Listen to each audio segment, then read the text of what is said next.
Mediterrâneo Oriental escureceu. Os habitantes da ilha de Terra sentiram que alguma coisa horrível, assustadora, cataclísmica estava para acontecer e prepararam-se para deixar sua ilha natal. Encheram jarras com vinho, azeitonas e trigo, como se um dia viessem buscá-los. Fecharam cuidadosamente cada tampa.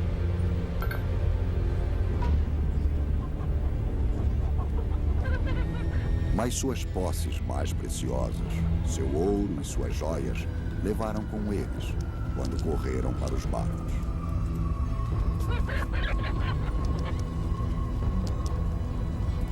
O que as pessoas sentiam era a terra tremendo embaixo deles. Tinham sobrevivido a terremotos no passado, mas aquele não era um simples terremoto.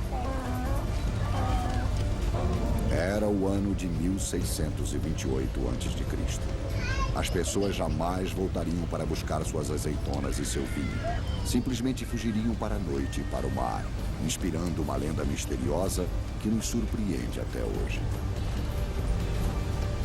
Em breve, uma fantástica erupção vulcânica destruiria sua ilha e enterraria todas as evidências de suas vidas.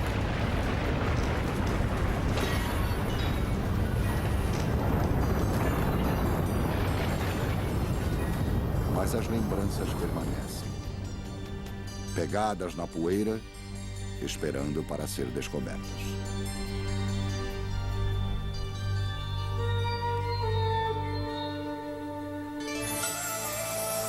Egeu, o legado de Atlântida.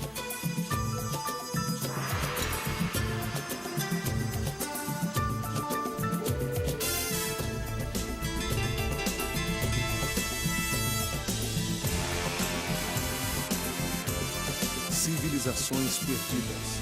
Versão brasileira Áudio News. Há 3.000 anos, o desaparecimento de uma ilha e seus habitantes deve ter deixado as forças da região apavoradas. Os egípcios conheciam Tera. Seus navios teriam viajado para o norte e encontrado o que tinha sido uma ilha montanhosa. E não encontraram nada, a não ser essas faixas de terra recortada. Os egípcios encontraram essa cratera ainda fumegante, onde havia um buraco de 5 quilômetros de largura por 5 quilômetros de profundidade, sem conseguir imaginar o que a teria explodido, causando o lindo pôr do sol que viam. Para eles, uma ilha que estava lá afundara e desaparecera. Durante os séculos seguintes, se desenvolveria uma lenda sobre uma ilha com uma sociedade utópica que tinha desaparecido no mar. E a ilha chamava-se Atlântida. O grande filósofo Platão contava uma história que afirmava ter surgido no Egito. Tinha sido contada por um parente de um homem de leis ateniense chamado Solon. Solon conheceu um sacerdote egípcio que afirmava que seus livros sagrados continham uma história surpreendente sobre uma grande ilha que tinha desaparecido em uma única noite. Tudo isso era um fato, afirmava Solon, não uma ficção. Naquela ilha tinha se desenvolvido uma civilização avançada. Havia uma ilha chamada Atlântida e seus homens eram donos de um poder maravilhoso. As pessoas eram possuidoras de uma mente elegante e tratavam-se com sabedoria e indulgência. Diziam que tinham construído uma cidade magnífica e que suas vidas eram produtivas e prósperas. Mas, segundo a lenda, tornaram-se corruptos. Foi então que a tragédia os alcançou. Começaram a surgir terremotos e enchentes violentas. E em uma única noite de infortúnio, a ilha de Atlântida desapareceu nas profundezas do mar. Esse mundo maravilhoso existiu realmente. Tal civilização podia desaparecer tão completamente? A lenda de Atlântida despertou a imaginação de todos desde então.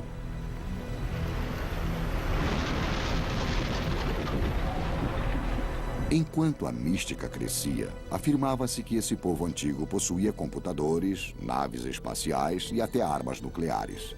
A Atlântida foi encontrada em toda parte, desde as florestas tropicais da Guatemala até as montanhas do Tibete e, naturalmente, no solo do Oceano Atlântico. Estudos mais sérios apontaram para uma ilha grega conhecida no mundo antigo como Thera. Um pequeno ponto no mar Egeu entre o Egito, a Grécia e a Ásia é agora somente um aro de rocha vulcânica apontando no mar. Mas seria Thera a ilha perdida de Atlântida? Para conseguir uma resposta, precisamos voltar para a época dos deuses e dos heróis. O que suas histórias revelam sobre Atlântida?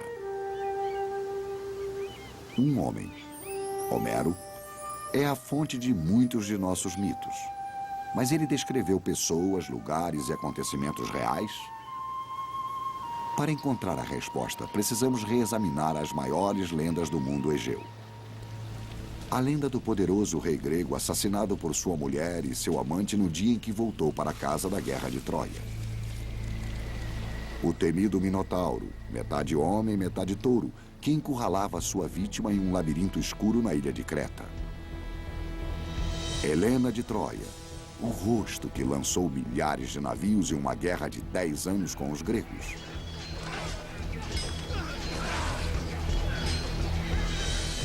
Nossas investigações nos levam de Thera, agora chamada Santorini, para Troia, na Turquia, e a Messênia, na Grécia Ocidental, e para a ilha de Creta. Mas ela começa com a dramática história de Homero sobre a Guerra de Troia. Ele fala dos exércitos gregos descendo sobre Troia para tomar a linda Helena de seu amante troiano, Paris. Homens lutavam até a morte, enquanto os deuses ficavam com suas favoritas de ambos os lados. Durante 10 anos, os gregos não conseguiram entrar nos portões de Troia. Finalmente, a batalha não foi decidida pelas armas, e sim por um truque. Fingindo aceitar a derrota e partir, os gregos deixaram para trás um enorme cavalo de madeira oco. Os troianos arrastaram o presente até a cidade, mas ele estava cheio de soldados. Durante séculos, as antigas lendas turcas falaram de uma ruína sobre o solo turco, chamada Troia. Mas no século XIX, nada naquela praia sugeria o local da guerra épica de Homero. Mesmo assim, um homem acreditava naquelas lendas. Seu nome era Heinrich Schliemann. Era obcecado pela Troia de Homero desde pequeno e estava convencido de que as histórias eram verdadeiras. Levando sua cópia bastante usada da Ilíada, partiu para encontrar o local da Grande Guerra de Troia. Schliemann decidiu que começaria as escavações em Troia no final da década de 1860 e conseguiu a permissão das autoridades turcas para começar seu trabalho. Ele não sabia o que era a arqueologia, o que eram as escavações, mas seguia as fontes que tinha lido na Ilíada e na Odisseia de Homero, que descreviam a topografia da planície e dos rios no local. Homero descreveu 2 rios perto de Troia, um com a correnteza saindo dele e outro muito frio. Schliemann tirou os sapatos para testar as águas. No dia 9 de abril de 1870, selecionou um local e sua equipe começou a trabalhar. Quando se sentia perdido, Schliemann voltava sempre para Homero, que escrevera. Quando os troianos estavam festejando, Ulisses e seus heróis gregos saíram do cavalo de pau. Abriram os portões da cidade e deixaram o exército grego entrar. Naquela noite, a cidade de Troia foi saqueada e queimada. Schliemann então procurou traços de fogo. Escreveu em seu diário. Encontrei uma rua coberta com 2 ou 3 metros de cinza de madeira amarela, vermelha ou negra, misturada com fragmentos de tijolos e pedras, completamente queimados. Schliemann decidiu que a rua que descobrira devia ser a rota real para o palácio de Príamo, rei de Troia. Descobriu então trincheiras maciças como os poderosos muros da Troia que Homero tinha descrito em detalhes. Mas além das moedas e das torres, Schliemann queria encontrar evidências da mulher no coração da lenda. Helena de Troia.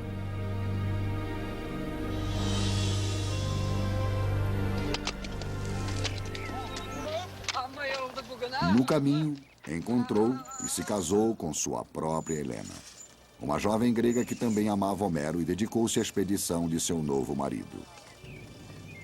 Só ficariam satisfeitos com um tesouro real, Depois de anos de escavação, Schliemann já estava quase desistindo quando um dia seus olhos viram o brilho de um metal em uma parede.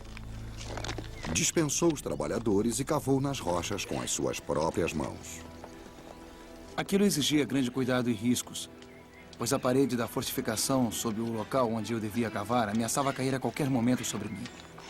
Mas a visão de tantos objetos, cada um deles de valor inestimável para a arqueologia, tornaram-me obstinado. Tinha quase certeza de que aquilo estivera sobre uma caixa de madeira do tipo que Homero mencionara como estando no palácio de Príamo. Anunciou então pessoalmente que tinha descoberto os tesouros de Príamo. Das paredes, tirou vasos de prata, armas de cobre, 60 brincos de ouro, quase 9.000 anéis de ouro, tiaras e colares raros. Foi uma das descobertas arqueológicas mais ricas do mundo. Naquela noite, colocou o tesouro fora de sua tenda. Sua mulher colocou uma das tiaras de ouro magníficas. Tinham certeza de que ela estaria usando as joias que um dia pertenceram a Helena de Troia. Nem todas as afirmações de Schliemann foram confirmadas, mas ele encontrou os remanescentes de uma cidade destruída pela guerra e pelo fogo há 4.000 anos e que continha tesouros riquíssimos. A lenda tornou-se realidade. As colinas sobre seu palácio em Messênia, os guardas faziam sentinela com ordem de acender as tochas no momento em que o navio de Agamenon estivesse à vista. E deveriam contar para Clitemnestra.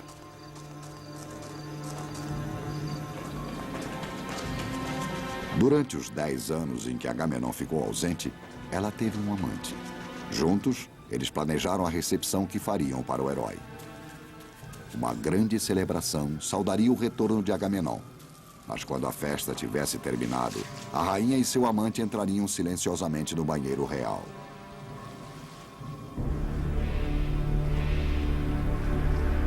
Clitemnestra nutria um ódio profundo por seu marido.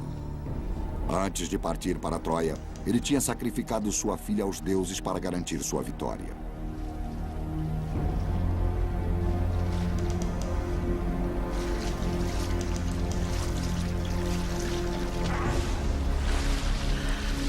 Não por um ímpeto momentâneo, mas partindo de um ódio antigo que amadureceu com o tempo. Aqui estou, admirando o fato já consumado. Aqui jaz Agamenon. Meu marido está morto.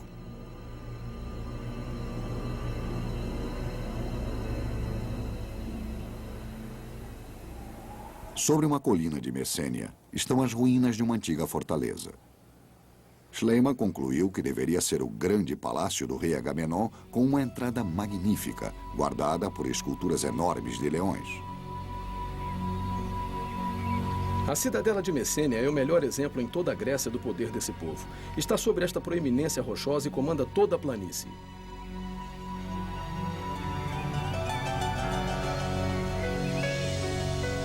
Entre as ruínas, Schliemann encontrou esqueletos enterrados de uma forma estranha. Mas seu sonho era descobrir o túmulo de Agamenon e o tesouro que devia descansar com ele. Schliemann decidiu começar a cavar nessa área porque sua leitura informara-o, em sua opinião, que encontraria, em algum lugar dentro dessas paredes que estão vendo, os túmulos de pessoas como Agamenon. Desceu para o leito rochoso onde estavam as sepulturas e certificou-se de que estava encontrando material pertencente a Messênia. Encontrou 19 esqueletos tipicamente reais rodeados por tesouros de ouro, que justificavam a descrição de Homero de uma Messênia rica em ouro. Era um tesouro ainda mais espetacular do que o que havia encontrado em Troia. Mas então fez a descoberta mais espetacular de todas. Uma máscara de ouro moldada à semelhança do rosto que estava sob ela. Na mente de Schliemann, a máscara só poderia ter pertencido a um homem. Escreveu então sobre sua descoberta. Fixei meu olhar no rosto de Agamenon.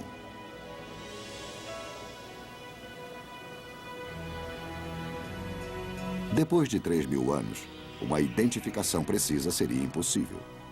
Mas a partir de seus crânios, agora poderia ser determinado o aspecto desses homens. Este é o crânio de uma mulher de meia-idade de Messênia, sendo recoberto em um laboratório de Manchester, na Inglaterra. O crânio de Agamenon de Schliemann não podia ser restaurado, mas muitos crânios de outras sepulturas em círculos de Messênia estavam muito bem preservados. Terminamos tendo 7 pessoas, 6 homens e uma mulher de diferentes partes da sepultura em círculo. Alguns no mesmo túmulo, alguns de partes completamente separadas. E era muito emocionante porque Richard não sabia como eles seriam até colocar um rosto neles. O crânio é a moldura do rosto. O crânio dita como vai ser o rosto. Não podemos mudá-lo. Este vai ter o nariz curvo, porque o osso nasal é inclinado para baixo. Disseram que esta pode ser Clytemnestra. E segundo eu me lembro da história, Clytemnestra não foi uma das mulheres mais lindas do mundo, apesar de possuir encantos femininos bastante consideráveis. Começava a surgir um retrato nítido do povo de Messênia. Eles devem ter sido muito sofisticados, bastante sofisticados. O fato de se darem ao trabalho de arrumar os cabelos neste estilo, gastar seu tempo para arrumá-los desse jeito, significa que teriam tempo para fazer isso. E em uma sociedade que estivesse lutando pela sobrevivência, minha opinião pessoal é que tais penteados complicados não seriam a principal prioridade. O penteado dos mortos exige uma grande inspiração imaginativa. As pessoas não usariam o mesmo penteado o tempo todo. O tempo, sim. Será que ela iria a um baile? Estaria cuidando do jardim? Acabou de se levantar? Sim. A reconstrução de Richard Neve é tão exata que a polícia pede sua ajuda com crânios de vítimas de crimes. Os parentes geralmente conseguem identificar a partir de seus modelos. Mas o que Neve pensava dos homens de Messênia? Um bando de bandidos. Um bando de bandidos. Richard tem razão quando diz que eram bandidos. São homens grandes e fortes. Temos pessoas com 1,80 m, 1,85 m, são bem nutridos. Muitos deles têm dentes muito bons, mas nem todos eles. Temos abscessos horríveis. Temos pessoas com artrite, provavelmente por carregar tantas armaduras pesadas. O fato interessante é que estes foram os primeiros governadores da Grécia. Os primeiros governadores de Messênia. Homero dizia que os homens de Messênia pertenciam à geração mais forte dos mortais. Nos túmulos em círculos, Schliemann encontrou armas que combinavam com as descrições feitas nos épicos antigos. Esse capacete foi feito com 40 pares de presas de javali, armadura só existente nos versos de Homero. As pessoas que produziram tudo isso viveram entre os séculos 14 e 11 a.C., 1000 anos antes de César reinar em Roma. O que Schliemann realmente descobriu nesses túmulos foi uma civilização perdida. Descobriu as mais antigas evidências de que temos as origens dos próprios homens de Messênia. Só mais tarde descobriram que o crânio que Schliemann tinha encontrado era muito recente para ser de Agamenon. Mas ele tinha revelado um fato ainda mais importante. Antes de Schliemann começar seu trabalho, nosso conhecimento do passado era baseado nos escritos dos historiadores e de outros autores antigos.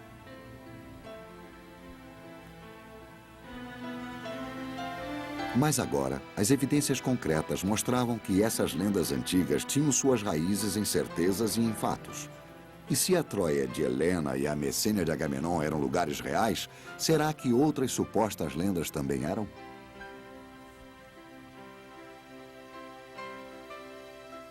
Estamos... A Egeia mais assustadora é a do mito do monstro terrível, metade homem e metade touro, que vivia em um labirinto embaixo do palácio do rei Minos.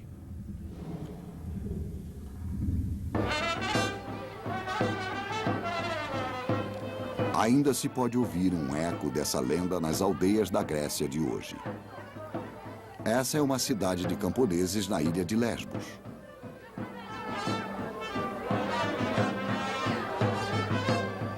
Todos os anos, as pessoas vestem suas melhores roupas para um estranho ritual que combina a crueldade com a celebração.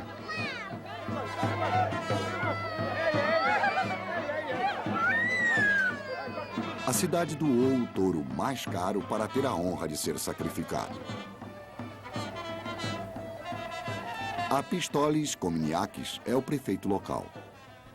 O touro, desde os tempos antigos, tem sido símbolo do poder, da vida, o símbolo da masculinidade, e representa um papel importante nos rituais cerimoniais. O sacrifício do touro é uma continuação das tradições religiosas antigas.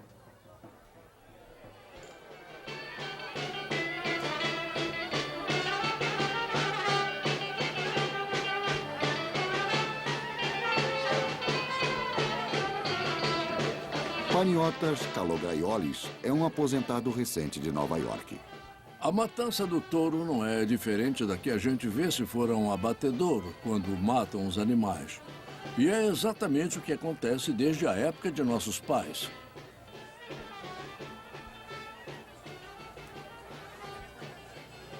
Na tradição grega, Paniotas entra na parada que acompanha o boi. Ele comprou para a ocasião uma roupa de cowboy no Texas que custou $300. Meu chapéu de cowboy, estamos prontos para ir. We're ready to go.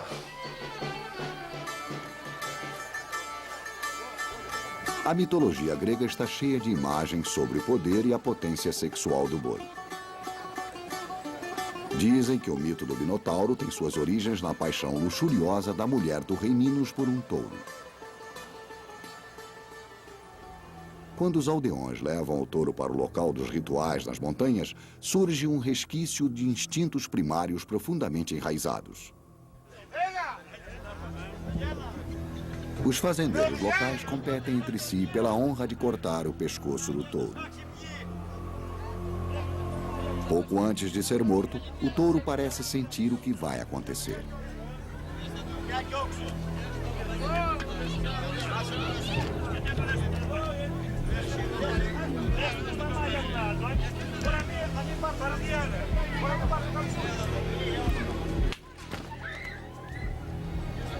No ritual da matança do touro pelos habitantes locais, podemos ver um eco do mito do Minotauro. Na lenda, o rei Minos de Creta exigia o tributo de seus súditos. Rapazes e moças eram enviados para o labirinto subterrâneo do monstro e nunca saíam vivos. O reinado de terror foi encerrado por um jovem herói ateniense chamado Teseu. Desenrolando o novelo de lã para poder sair novamente, Teseu entrou nas passagens escuras sob o palácio do rei.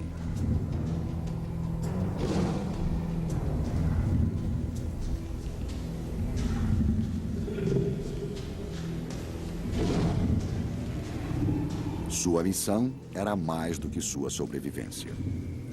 Segundo o mito, matando o Minotauro, Teseu não só salvaria, como libertaria seu povo das regras do rei Minos.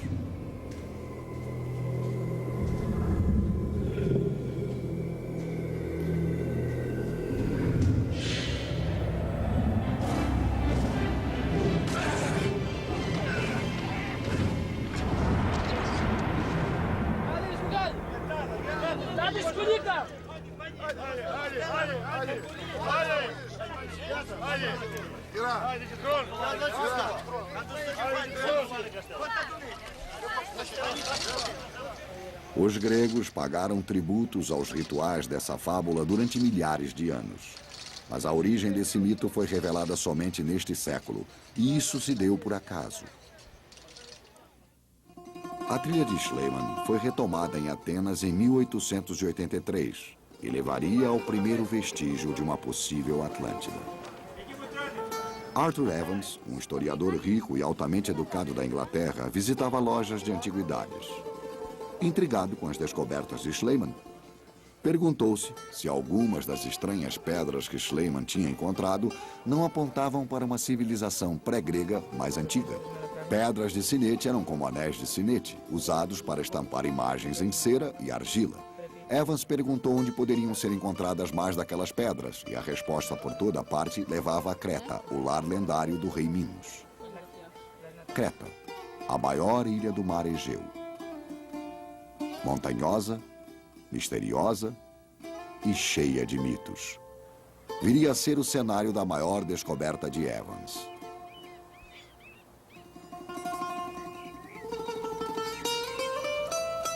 Enquanto percorria a ilha em busca de pedras de sinete, descobriu uma sociedade que tinha mudado muito pouco desde a época de Cristo.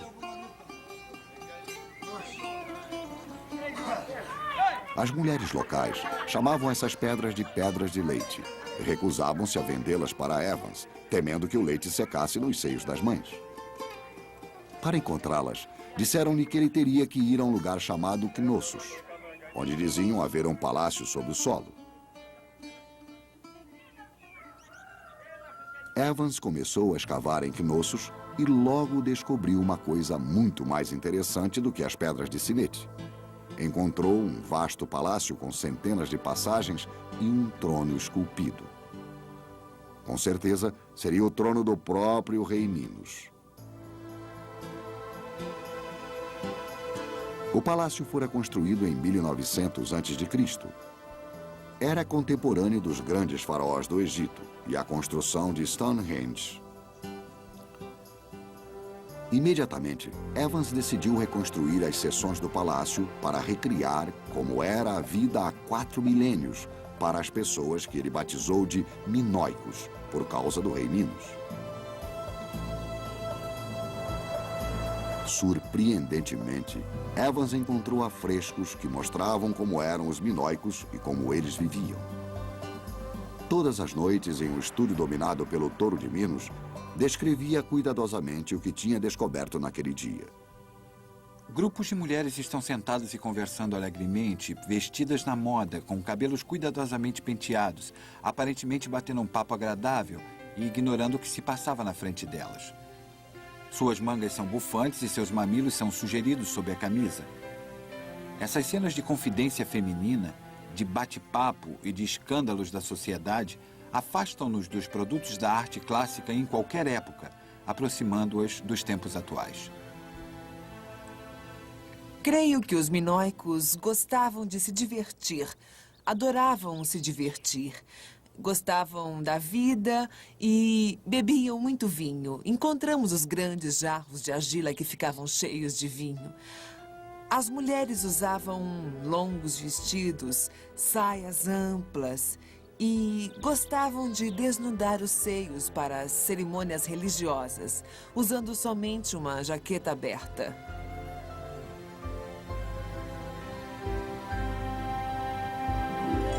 Tinham cabelos longos, usavam penteados elaborados. Elas pintavam os lábios e os olhos. E os homens também usavam uma jaqueta curta e tinham corpos bem feitos, com cinturas estreitas e ombros largos. Acho que eles eram muito bonitos mesmo. Nos dias de festival, enormes multidões subiam esses degraus para assistir um dos acontecimentos atléticos mais incomuns.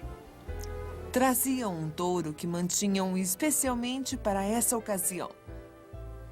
Havia rapazes e moças acrobatas que pulavam sobre as costas do touro. E havia outros rapazes e moças para pegá-los. Será que este esporte perigoso lembrava a lenda dos rapazes e moças sacrificados ao Minotauro? Será que o monstro ficava escondido nos recessos escuros deste palácio, nas passagens do labirinto? Uma coisa é certa: Knossos, com seus 1.400 quartos, foi um dia o centro de um grande poder. Os magníficos palácios descobertos em Creta possuíam um traço em comum: nenhum era fortificado. Não se tratava de um povo militarista.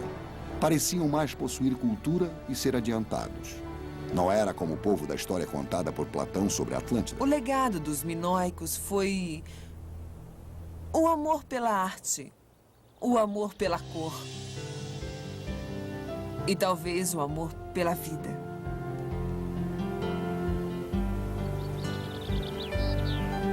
Também a lembrança de que um dia, na ilha de Creta, existiu uma civilização pacífica e que alcançou grande desenvolvimento. Seria esse o mundo utópico da Atlântida perdida? Existem alguns dados convincentes. O touro é um tema recorrente na arte minoica. Ele é representado em muitos tesouros minoicos, confirmando as descrições que Platão fez da Atlântida.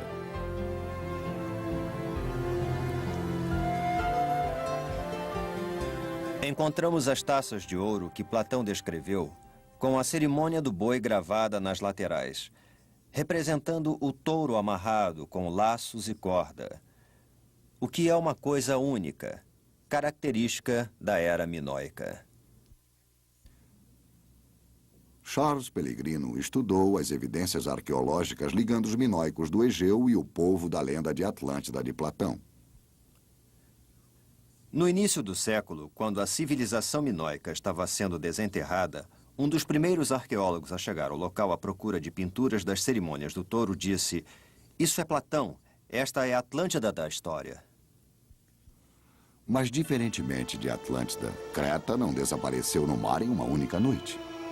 Perto de Knossos, do outro lado do mar Egeu, está a ilha de Santorini, hoje ponto turístico.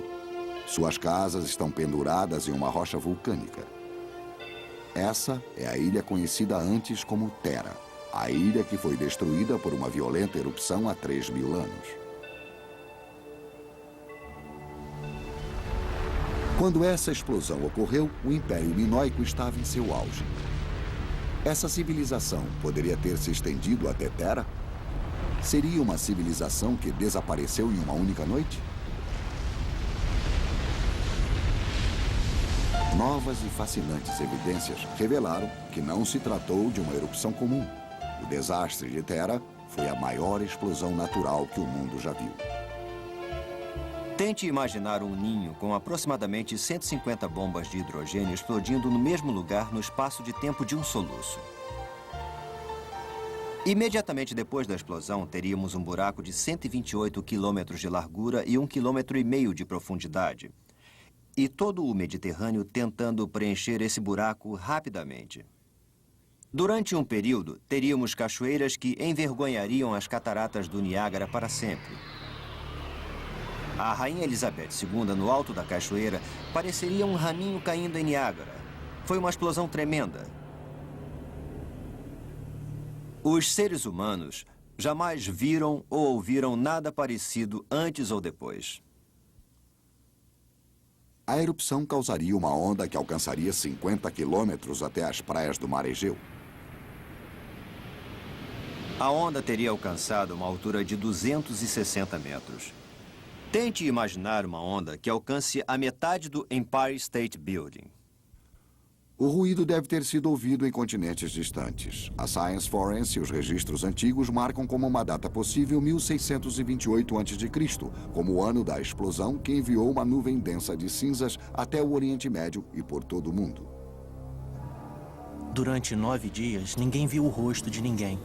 O sol estava encoberto e não brilhou para os homens. Se ao menos ele pudesse brilhar por 1 hora. Ninguém sabe quando é meio-dia. Não se vê a sombra de ninguém. O sol no céu parece a lua. Essas palavras de um escriba egípcio lembram as descrições bíblicas de uma escuridão envolvendo a terra.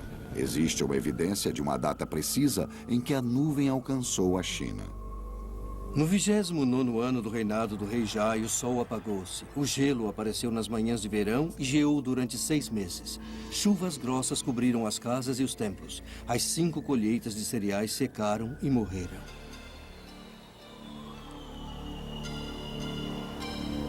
Existem até indicações de que a nuvem tenha alcançado a América do Norte, transformando o dia em noite, o verão em inverno.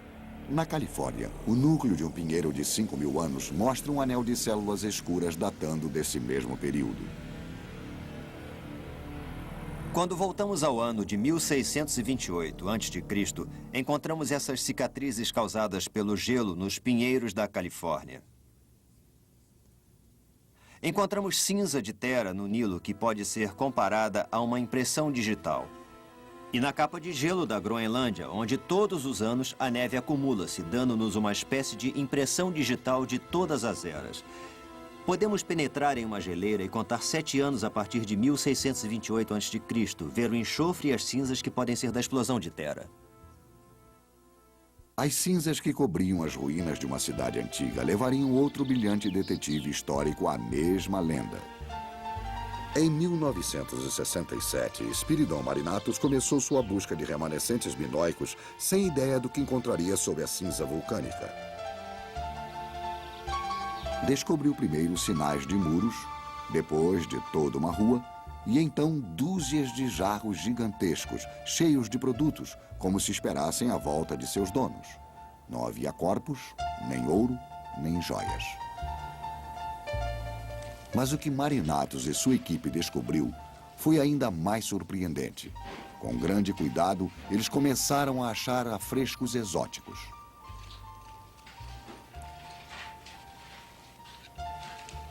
No século XX, pinturas maravilhosamente preservadas por 3.000 anos em um túmulo de cinzas revelavam um retrato da vida dessa cidade esquecida há muito tempo.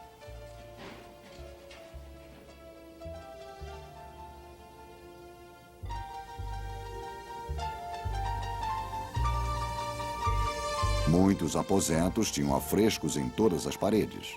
Aqui, Marinatus encontrou uma elegante paisagem rochosa com lírios graciosos e andorinhas alegres. Andorinhas que jamais voltariam à ilha de Terra.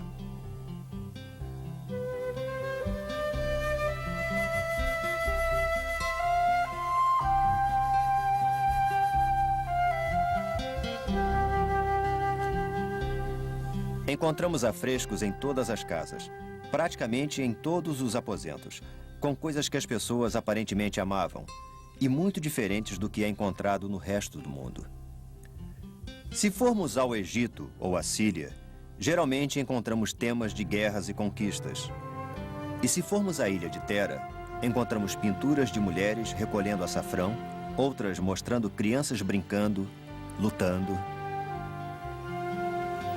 A minha peça favorita são os antílopes dançarinos. Em parte porque parecem antecipar Picasso em mais de 3.000 anos. Estas pinturas de macacos revelam um povo que chegou a entrar em contato com a África.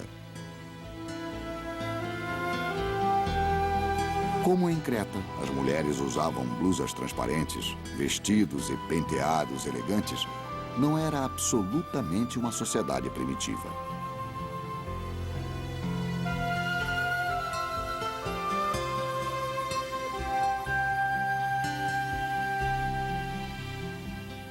Essa linda mocinha com rabo de cavalo seria uma habitante da Atlântida perdida? Haveria crianças dormindo nessas camas rudes naquela noite fatídica?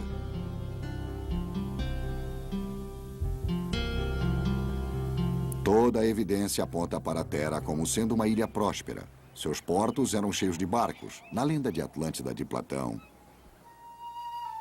A área estava densamente lotada de habitações. Os cais estavam cheios de botes, trirremes, depósitos navais e mercadores que vinham de todas as partes, o que mantinha um som multidimensional de vozes humanas de todos os tipos, dia e noite.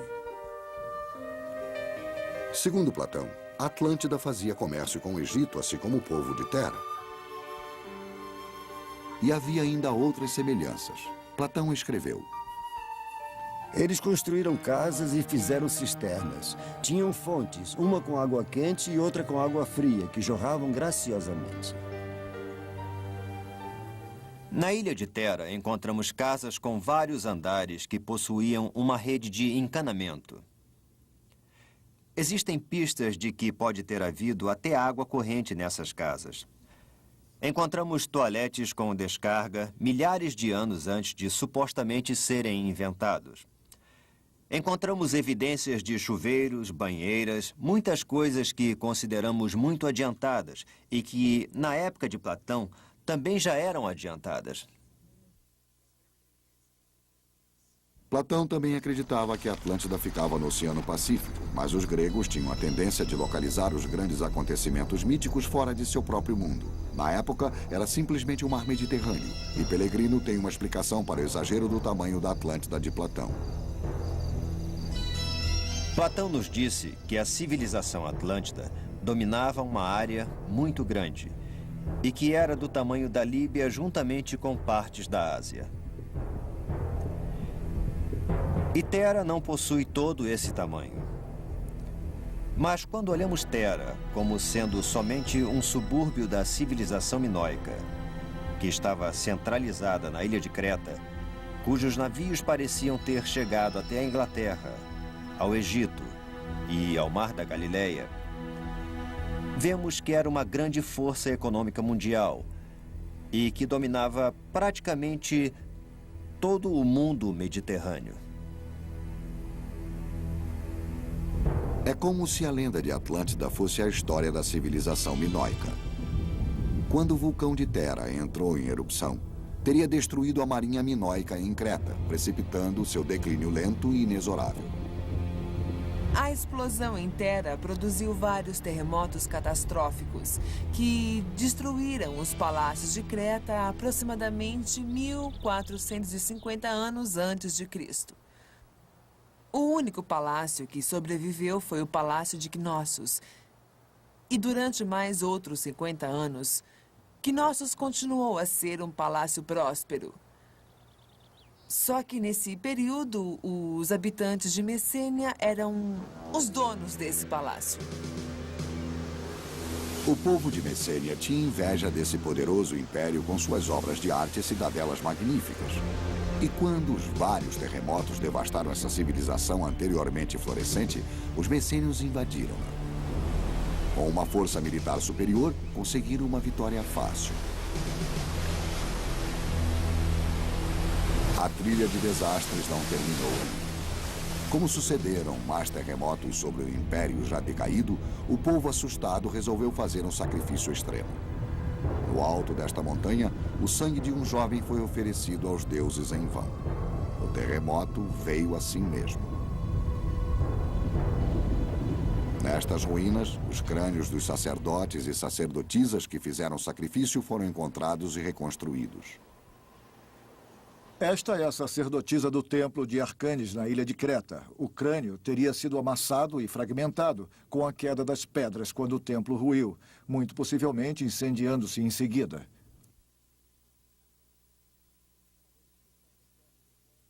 Parece que o sacerdote, quando o teto ruiu, caindo sobre ele, caiu para trás e despencou sobre o altar. E sua assistente, a sacerdotisa, tentou fugir, indo para o canto do aposento e caindo de rosto no chão.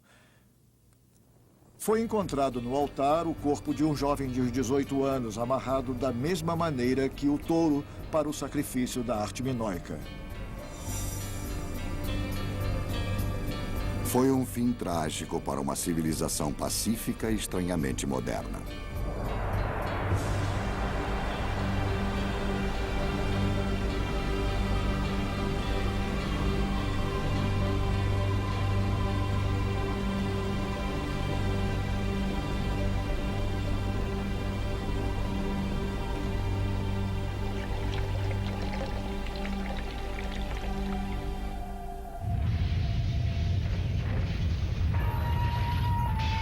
A posição desses corpos, os vasos quebrados, o sangue derramado e o esqueleto de um adolescente amarrado para o sacrifício mostram um retrato terrível daqueles últimos dias.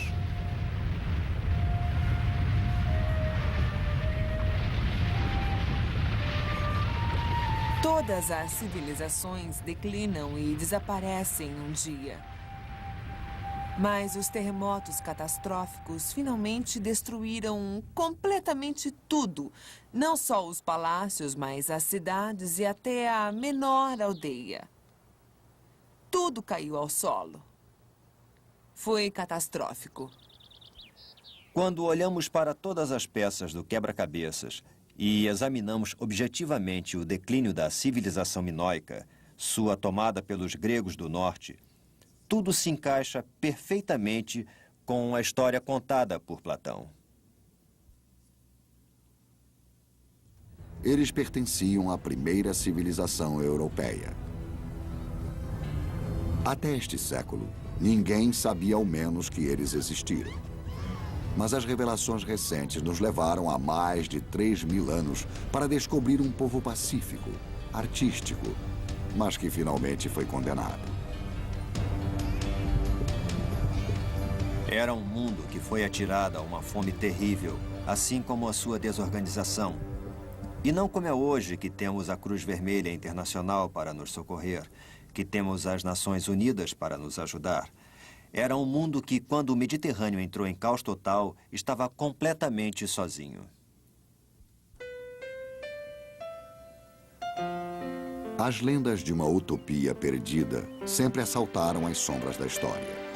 Durante 4 gerações, sonhamos em encontrar o continente perdido da Atlântida.